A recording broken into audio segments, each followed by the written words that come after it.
Now, there are many reasons why pre-approval is important while buying a house. So how early should you start? Steve Currington with Currington Mortgage is here and prepared to talk about We're just over here chatting. Yeah, we're talking about mortgage, really. Yeah, good. Okay, so pre-approval, how early is too early to start? Well, it depends on what situation you're in. If you're selling a house, you probably want to start earlier, maybe because you have to list your house, depending on what type of house it is and what price range it is. It may take longer to sell your house. So you want to start that process early, and it's different for people that are in apartments. If you've got a 10-month lease on your apartment left, you probably don't want to go find a house tomorrow because It won't be there. the house won't be there when your lease is up, or you have to buy out of your lease, and it can get expensive to pay the rest of your lease while you're still making a mortgage payment. That can be a challenge as well. Yeah. So how long, if you are renting a house, how long in the lease should you start? I like to say 60 to 90 days. You need to start preparing for that because, the process of purchasing a house might take you 60 days to find that right house. And then that closing, when you make your offer and it gets accepted, could be 30, 45, 60 days out sometimes. So you want to give yourself room. If your lease ends and you went month to month for 1 month, I think that's not that big of a deal.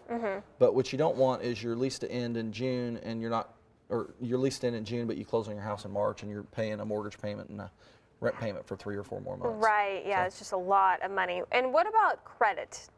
Do we need to make sure that we know what our credit is whenever we're looking for a house? Yeah, a lot of people make the mistake, and we kind of talked about this in a previous segment of, well, I'm going to go out and start looking for houses and looking at the ones I want when I haven't looked at my credit or income to see what I qualify for.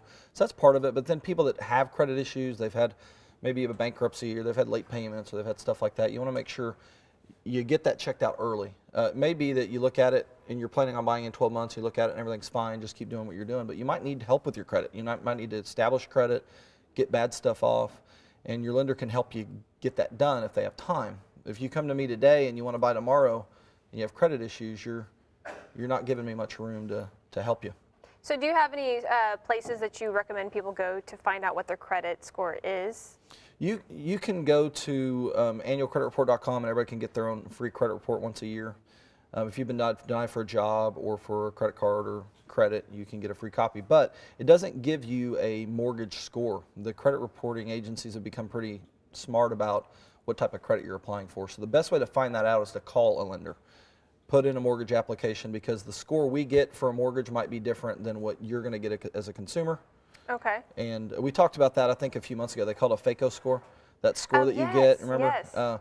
Because it's not based on a current scoring model that anyone uses. It's the old FICO scoring system that lenders don't really use, at least mortgage lenders don't. So they have a different model for mortgage, car, credit card, consumer loan, can change what your score is. So you want to call a lender and make sure that your mortgage credit report, we get people every day that say, well, I know I'm a 680.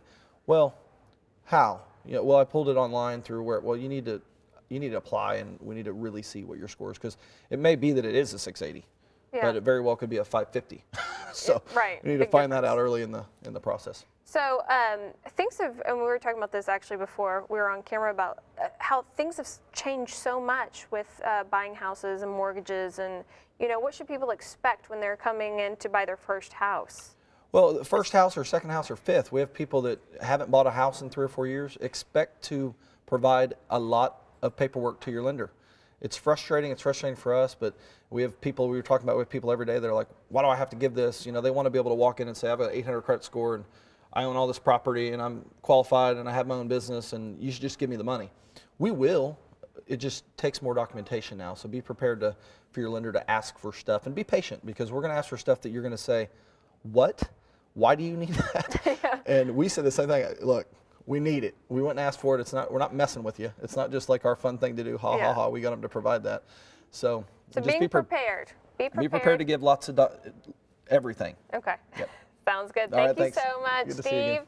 All right, now you can reach Steve at Currington Mortgage Company. Give him a phone call at 918-394-5626. You can also email him at steve@curringtonmortgage.com. You can also log on to his website, curringtonmortgage.com.